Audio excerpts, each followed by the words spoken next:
Good evening, folks. Dean's Beer Reviews. Right, I'm going to do another real ale today. I attempted to do one yesterday.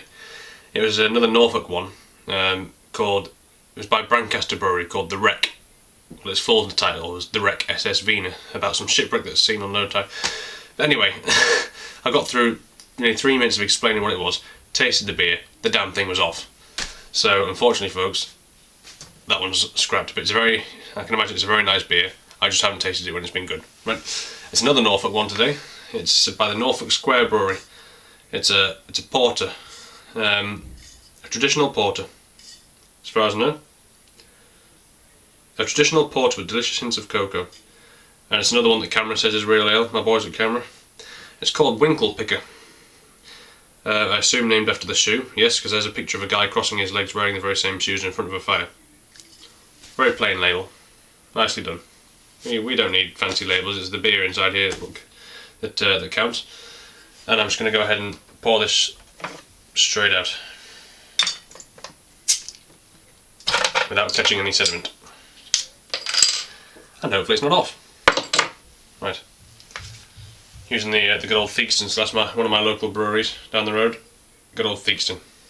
Purveyors of Old Peculiar, and XB, but particularly Old Peculiar. Right, here we go. Careful pour. If you catch some of the sediment, you can't really see it in these dark beers, so not a worry. We're being very careful. It's like the old Guinness advert, good things come to those who wait. Here it comes. Don't want too big a head because we want to be able to, get the flavours and the smells and the aromas, should I say? It's a proper word. Nice thick off-white head going on there, that'll do. And we're sediment free, are we? I think we are sediment free. Yeah. Right, well that is a little finger's worth of head, off-white. I've noticed with these bottle conditioned beers, particularly these Norfolk ones, you get lots of bubbles around the glass. Like carbonation. You see that? Well, that carbonation looks like a map of the world or something. Yeah. Anyway, Winklepicker Porter. Let's have a smell. Ooh, sweet.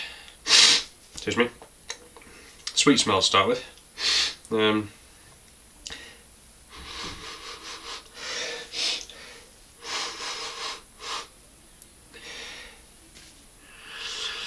Yeah, that typical, that darker. It's not dark and bitter dark. It's dark and sweet dark. Almost like a sweet stout, but don't forget it's a porter. It's not quite as heavy as a stout. Yeah, barley. Obviously, the barley malt smell, the dark barley malt smell coming through.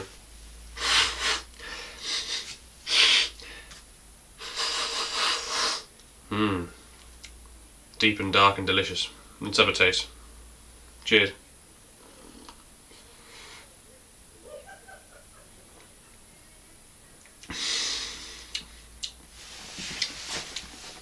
That is nice. That's quite light. It's 5% ABV, by the way, so it's not strong. But for a pint, it's fairly strong. Not the general standard of things. It's not strong, but 5% is strong for a pint. Strongish. Keep contradicting myself. It's fairly strong.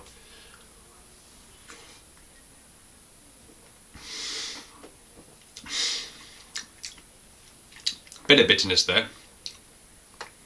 Fairly astringent finish. Not too much.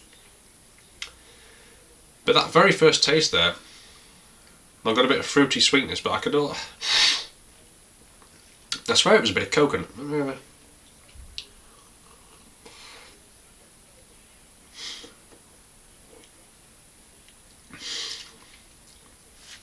Bit of burnt malt there. It's very mild. It's like if you've ever had a good mild, this style of beer, mild, it tastes like a mild really. Although it's 5%, it's like a strong mild. And there's a nice ruby red light coming straight through there, like a ruby red hue around the bottom there. Very deep ruby red. It's more or less completely... I hold up to that, I can see the light through, but other than that, it's opaque. More or less. Excuse me if this is a bit of a lacklustre review, I'm very tired. Busy week and it's only Wednesday. Let's have another one. Cheers.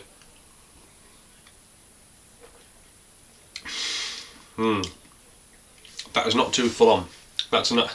I think the picture there is very, very good. It's very descriptive of what the beer is actually like. Is sort of all you can see is somebody's legs kicked back. I don't know if you won't be able to make that out on my camera. By a fire, suggesting that it's chilled out and laid laid back. This is a laid back porter. You get a lot of that really. You want to really chew over. Like I've got another Norfolk one, downstairs ready to review at some point.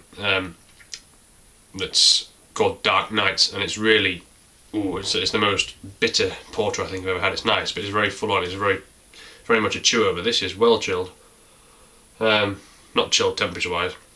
It's about 14 degrees, something like that, but it's very, very chilled out is the best way I can describe it.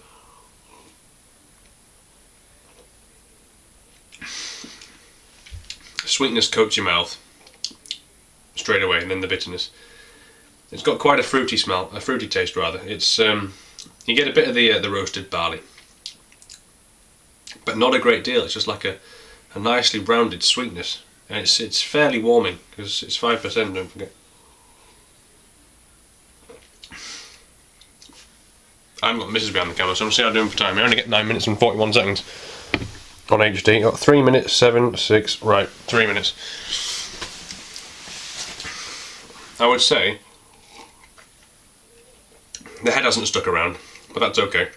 I would say it's a fairly medium to light bodied. I mean, it's a porter, don't forget, but it's medium to light bodied. Is this? There's not much on the head. It's not spectacular, I have to say. It's nice. It's not packed full of wow flavours. It's just it's just a nice porter. It's just one of those ones where you don't have to concentrate on. You don't have to think, what can I taste here?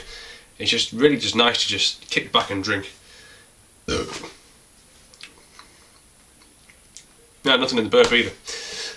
So I was taught it's important to taste your burps as well, in a non-vulgar way. But yeah, it's like I say, a bit of burnt barley malt, a bit of sweetness, just like your typical porter sort of taste, but it's just really mellow. It's a mellow tasting beer. Like I say, medium to light bodied, it's not heavy. Sticks to your mouth to a point. But it starts off with a sweetness and you get a bitterness in the middle. And it's a dry, semi-sweet finish. It's not nowhere near as sweet as the first taste. It's a fairly sweet finish, but it disappears quite quickly, and it leaves that sort of dryness in your mouth, which makes you just want to have another sip to wet it up again. It's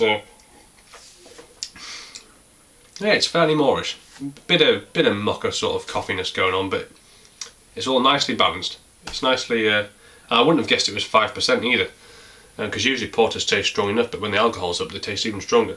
I would guess this was about 3.5 to 4, something like that. So yeah. I'm going to leave it there, folks. Winklepicker Porter by the Norfolk Square Brewery. Nothing wow, but if you just want something to not even really concentrate on and just sit back and just relax and drink without even thinking about it, this is the one. Winklepicker. And camera says it's real ale. Don't argue with the camera.